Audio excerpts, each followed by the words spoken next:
for phase one, the ceasefire will still continue as long as negotiations continue. In the United States, Egypt, and Qatar would work to ensure negotiations keep going. All agreements, until all the agreements are reached and phase two is able to begin. Then phase two, there would be an exchange for the release of all remaining living hostages, including male soldiers.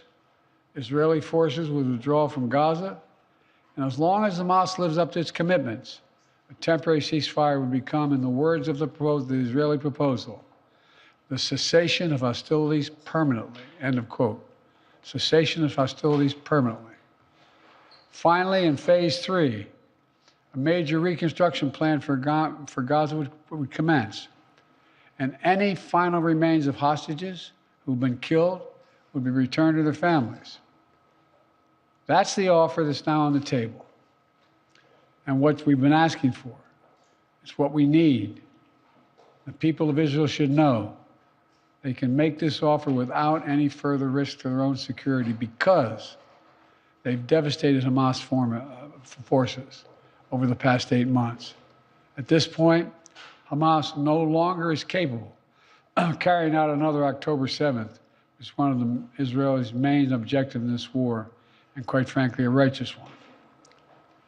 I know there are those in Israel who will not agree with this plan and will call for the war to continue indefinitely. Some are even in the government coalition.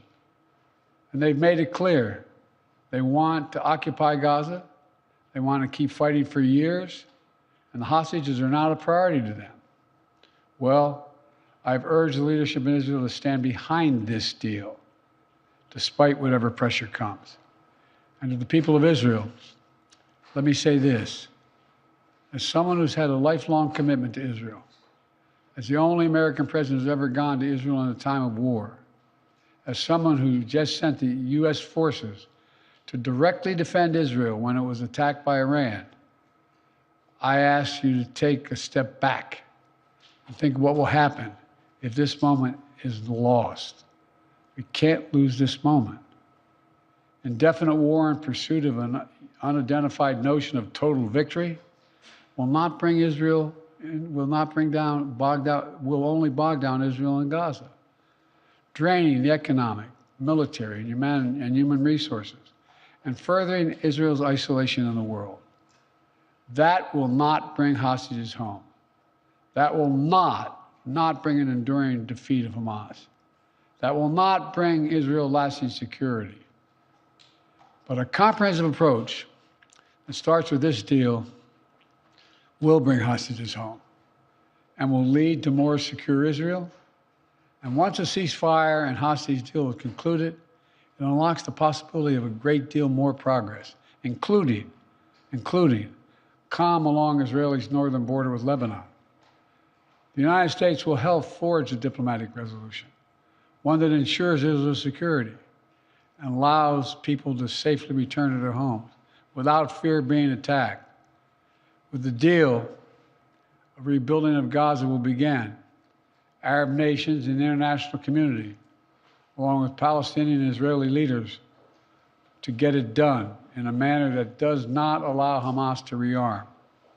And the United States will work with our partners to rebuild homes, schools, and hospitals in Gaza, to help repair communities that were destroyed in the chaos of war.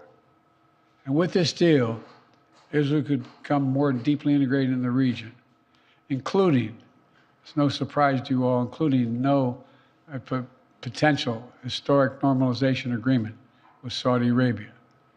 Israel could be part of a regional security network to counter the threat posed by Iran. All this progress would make Israel more secure, with Israeli families no longer living in the shadow of a terrorist attack. And all this would create the conditions for a different future, a better future for the Palestinian people, one of self-determination, dignity, security, and freedom. This path is available once the deal is struck. Israel will always have the right to defend itself against the threats to its security and to bring those responsible for October 7th to justice. And the United States will always ensure that Israel has what it needs to defend itself. If Hamas fails to fulfill its commitments under the deal, Israel can resume military operations. But Egypt and Qatar have assured me, and they are continuing to work to ensure that Hamas doesn't do that. The United States will help ensure that Israel lives up to their obligations as well. That's what this deal says. That's what it says. And we'll do our part. This is truly a decisive moment. Israel has made their proposal. Hamas says it wants a ceasefire.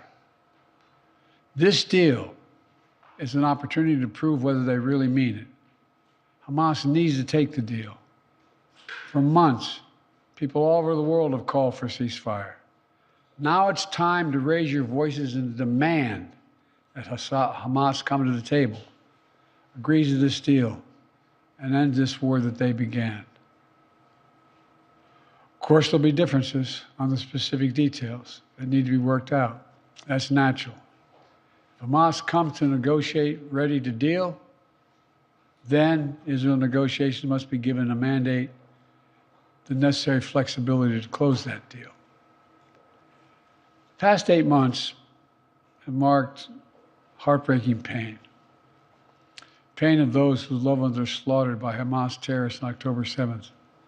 Hostages and their families waiting in anguish. Ordinary Israelis whose lives were forever marked by the shattering event of Hamas's sexual violence and ruthless brutality. And the Palestinian people have endured sheer hell in this war. Too many innocent people have been killed, including thousands of children. Far too many have been badly wounded. We all saw the terrible images from the deadly fire in Rafah earlier this week, following an Israeli strike against targeting Hamas. And even as we work to surge assistance to Gaza, with 1,800 trucks delivering supplies these last 5 days, 1,800, the humanitarian crisis still remains. I know this is a subject on which people in this country feel deep, passionate convictions, and so do I. This has been one of the hardest, most complicated problems in the world. There's nothing easy about this, nothing easy about it. Through it all, though, the United States has worked relentlessly to support Israeli security, to get humanitarian supplies into Gaza, to get a ceasefire and a hostage deal to bring this war to an end. Yesterday, with this new initiative, we've taken an important step in that direction. I want to level with you today as to where we are and what might be possible. But I need your help. Everyone who wants peace now must raise their voices and let the leaders know they should take this deal, work to make it real, make it lasting, and forge a better future out of the tragic terror attack and war. It's time to begin this new stage. For the hostages to come home, for Israel to be secure, for the suffering to stop. It's time for this war to end, for the day after to begin. Thank you very much. Mr. President, can you tell us, sir, Donald Trump refers to himself as a political prisoner and blames you directly. What's your response to that, sir? Do you think the conviction will have an impact on the campaign? We'd love to hear your thoughts, sir. Should he be on the ballot, sir? Well done.